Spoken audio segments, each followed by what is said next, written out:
안녕하십니까. 2025년 4월 26일 최병목의 팩트 시작하겠습니다. 자, 6월 3일 대선까지 이제 38일 남았습니다. 한덕수 대통령 권한대행의 대선 출마 결정. 어제 제가 여의도 정치권에 4월 30일. 그러면 다음 주 수요일이니까 며칠 안 남았죠.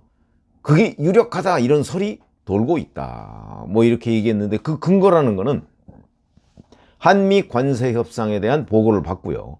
그 후속 조치 회의를 하고 그 후속 조치 회의가 월 또는 화요일 이렇게 예상이 돼 있고 29일 화요일에는 국무회의를 해야 되는데 이 국무회의는 사실 안 해도 되는데 지금 대통령 권한대행이 헌법재판관을 지명하지 못하도록 하는 헌법재판소법 개정안 이 부분에 대한 거부권을 행사해야 된다는 거거든요. 그렇지 않으면 그 법이 확정되겠죠. 그러면 다시 또 그 법의 우현성 여부를 헌재에서 다퉈야 되는 이 약간의 도돌이표 현상 이런 것들이 이제 문제가 될 수 있습니다.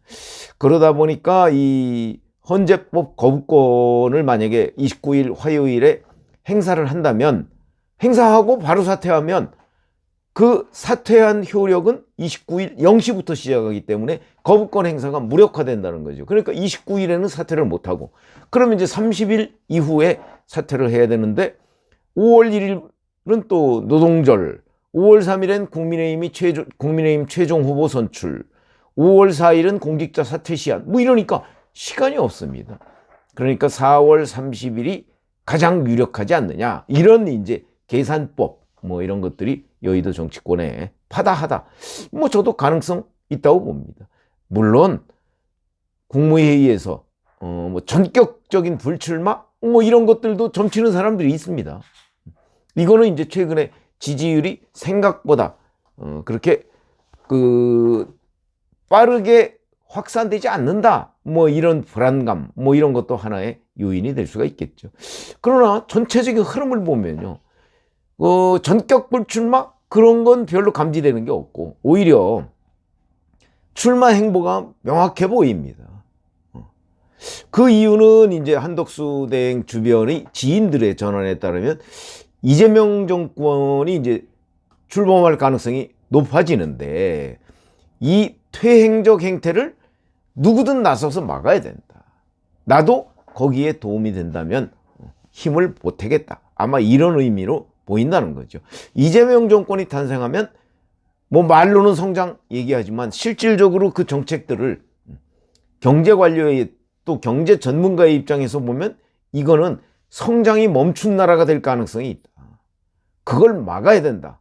나라를 위해서도 이런 판단으로 보입니다. 근데 이제 여기서 제가 정대철 헌정회장과 만나는 문제 이걸 지금 말씀드리려고 합니다. 이게 도대체 뭐냐 하는 거거든요. 중앙일보가 정대철 헌정회장과 인터뷰를 했더군요. 정대철 헌정회장은 잘 아시다시피 과거 이승만 정부에서 장관을 했던 정일영 박사 아들이고요. 그 다음에 어머니가 이태영 변호사 아실 겁니다. 그리고 정호준 국회의원의 부친이 있죠. 본인도 여러 차례 집권당 대표까지 했었고요.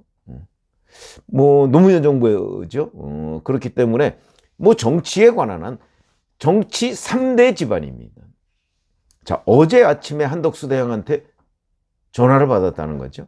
그러면서 주말이라고 하면 오늘 내일입니다. 내주 초쯤 그러니까 그럼 월요일 이때쯤 되겠죠.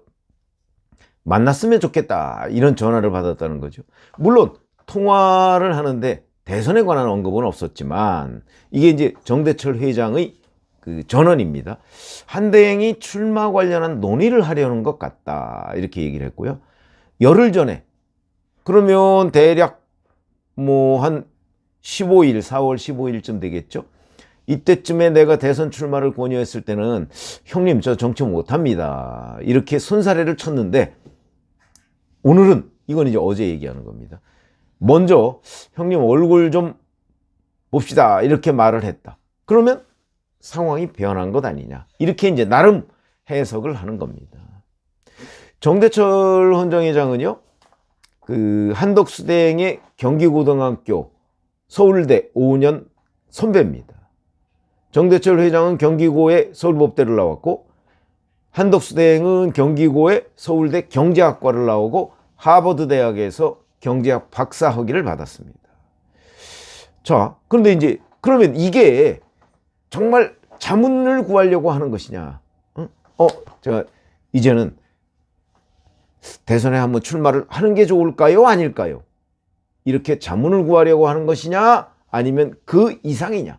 근데 저희의 경험으로 보면 저희는 이제 그런 거를 취재를 한 경험들이 있지 않습니까? 과거에 뭐 고건전 국무총리라든가 아니면 반기문 전 유엔 사무총장이라든가 이런 분들이 이제 그 결심을 하는 과정, 이런 걸 저희가 취재를 통해서 안 적이 있기 때문에, 자, 그러면 한덕수 대행이 본인의 5년 선배고 정치권의 원로인 정대철 헌정회장을 만나자 이렇게 얘기한 거는, 그러면 제가 출마를 하는 게 좋겠습니까? 아니겠습니까? 이걸 물어보려고 하는 게 아니라고 저는 판단을 합니다.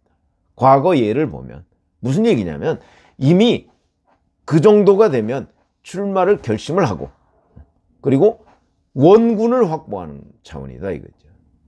내가 출마를 결심했는데, 그러니까 물론 그날 이제 만약에 이번 주말이나 다음 주 초에 만나면 그 얘기를 할 겁니다. 자, 제 출마를 어떻게 하면 좋겠습니까? 뭐 이렇게 얘기는 시작을 하지만 내심은 이미 출마를 결심한 상태가 아닐까. 저는 그렇게 판단을 합니다. 그리고서 원군을 확보하려고. 더군다나 정치를 저 정치 못합니다라고 한 게 불과 열흘 전인데, 이 열흘 전은 트럼프가 물었다는 게 한덕수 대행한테 그게 4월 10일입니다. 그러면 그 직후입니다. 직후까지만 해도 저 정치 못합니다 라고 얘기했던 한덕수 대행이 이제 형님 한번 좀 봅시다 이렇게 얘기를 하면 그동안에 결심을 굳힌 것이 아니냐라고 보는 것이 저희들의 경험으로 볼 땐 상식적인데, 실제 뭐 한대행은 정치를 해본 사람은 아니기 때문에 어떤 생각으로 이런 걸 했을까 의문이 들지만, 저희가 볼 때는 이거는 결심을 굳힌 것으로 본다 이렇게 생각이 들고요. 뭐 그랬던 이유는 뭐 지금 말씀드렸듯이 이재명 정부가 출범할 가능성이 아주 높아진 상황에서 그 위험, 이걸 막아야 되겠다라는 데에 대해서 정말 깊은 고민 끝에 내린 결정이 아닌가, 저는 이렇게 생각을 하고요. 자, 그렇게 되면 이제 출마를 만약 한다고 가정했을 경우에 국민의힘의 입당에서 시작을 하느냐, 아니면 무소속으로 출마 선언을 해서 국민 후보 형식으로 추대가 돼서 국민의힘 후보와 단일화 협상을 하느냐, 요건 조금 더 고민해야 될 부분인 것 같습니다. 뭐 4월 30일에 만약에 사퇴를 한다면 5월 3일에 국민의힘 후보가 확정이 됩니다. 그러면 이제 바로 그날 확정되자마자 입당을 해서 뭐 원샷 경선을 한다든가 뭐 이러는 방법이 이제 한 트랙이 있고요. 아니면 무소속 대선 예비 후보로 일단 등록을 했다가 사퇴하고 나서 국민의힘 후보와 단일화를 한다. 이게 이제 다 일장일단이 있습니다. 2021년에 윤석열 당시 전 검찰총장이 자, 국민의힘에 입당할 것이냐 아니면 일단 무소속으로 나섰다가 국민의힘 후보와 단일화를 할 것이냐는 걸 가지고 고민을 하다가 전격적으로 국민의힘 입당을 결정했죠. 그때하고 상황이 비슷한 것으로 보입니다. 2021년 7월 말 상황이죠. 그거하고 지금 2025년 4월 말 상황이 유사하다. 그 당시의 윤석열과 지금의 한덕수의 상황이 유사하다. 지금의 한덕수 대행도 대선에 출마하려고 할 경우에 국민의힘에 입당할 것이냐 아니면 무소속으로 있다가 단일화할 것이냐, 이런 부분이죠. 일장일단이 있다고 제가 말씀드렸습니다. 무소속으로 있다가 국민의힘 후보와 단일화를 할 때는 우선 시간 여유가 별로 없습니다. 그렇죠? 그 다음에 그렇게 돼서 만약에 단일화가 안 됐을 경우에 어떤 일이 벌어지겠는가 하는 문제. 그 다음에 심지어는 5월 10일과 10일이 그 대선 후보 등록이거든요. 등록을 일단 무소속 후보로 했다가 추가적으로 계속 협상이 이루어진다. 그러면 대선 기탁금이, 대선 후보 기탁금이 3억 원입니다. 만약에 단일화를 나중에 하면 이 3억 원은 그냥 없어지는 돈이 돼버리죠. 물론 뭐 대선이라는 아주 큰 틀에서 3억 원이라는 게 뭐 대수롭지 않다 이렇게 생각할 수도 있지만 뭐 이 또한 고려 요소인 거는 틀림없다 이렇게 보여지고요. 반면에 이제 국민의힘 후보가 되면 일단 국민의힘의 자산 뭐 이런 것들, 정치 자금과 조직 뭐 이런 것들을 충분히 활용할 수 있는 장점이 있지만 계엄, 탄핵 그에 대한 책임이 있는, 물론 뭐 윤희숙 여의도 연구원장이 계엄에 대해서 사과를 했지만 그러나 여전히 그에 대한 책임 뭐 이게 이제 승계되는 이런 효과가 있죠. 그래서 이런 장단점이 있습니다. 그걸 놓고서 이제 과연 어떻게 한덕수 대행이 정무적 판단을 하느냐 뭐 이런 것들이 이제 중요한 쟁점이 되는데, 저의 견해를 말씀드리자면 사실은 뭐 한덕수 대행은 윤석열 대통령이 지명한 사람이죠. 뭐 그걸 모르는 사람은 아무도 없습니다. 그렇기 때문에 제가 보건대는 전공법을 선택해야 되는 것 아닌가. 그러니까 국민의힘에 들어와서 단일화를 시도해야 되는 것 아닌가. 과거에 윤석열 전 검찰총장은 국민의힘에 들어와서 경선부터 시작을 했었죠. 그거는 시점이 이제 그랬던 것이고, 지금은 경선은 이미 뭐 끝나가는데 경선부터 시작하기는 어렵고, 뭐 여러 가지 방법이 있을 수 있습니다만은, 예를 들어서 좀 일찍 뭐 그러니까 30일에 사퇴하고 그리고 뭐 좀 일찍 뭐 원샷 경선을 시작하는 방법. 왜냐하면 30일이면 국민의힘 2명이 확정이 되거든요. 최종 2명이. 그리고 나서 이제 최종 1명을 확정하는 단계에 들어갑니다.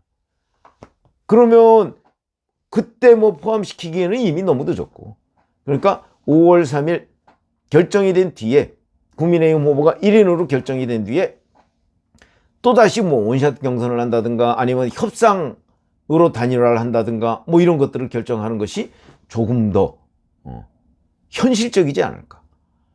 그렇지 않고 국민 후보로 등록했다가 협상을 한다 그러면 그 협상이 안 됐을 경우의 문제도 있을 수 있거든요.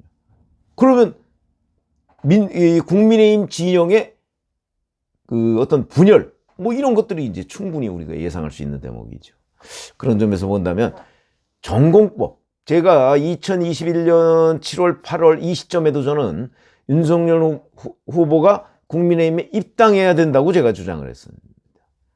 그거는 이 뭐 밖에서 있다가 뭐 단일화 협상 이런 것들이 생각보다 쉽지 않습니다. 일단 밖에 있으면요, 서로 이게 캠프가 달라지면 서로 공격을 하게 되고 감정의 응어리가 남게 됩니다.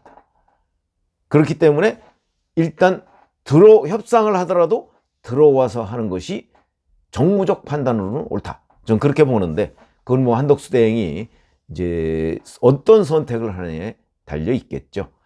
그런데 일단 뭐 전격적인 불출마 얘기를 하는 사람, 이런 사람들은 이제 주로 뭐 민주당 계열에서 하고 있습니다만은 뭐 그 가능성을 전혀 배제할 수 있는 건 아니지만, 지금 현재까지 특히 정대철 헌정회장과 만나자 하는 거는 이미 결심이 섰기 때문 아닌가라는 게 제 시각입니다. 그러고 보면 이미 출마를 향해서 이른바 자동차로 얘기하면 기어를 넣은 상태가 아닌가. 뭐 전 그렇게 판단이 됩니다. 고맙습니다.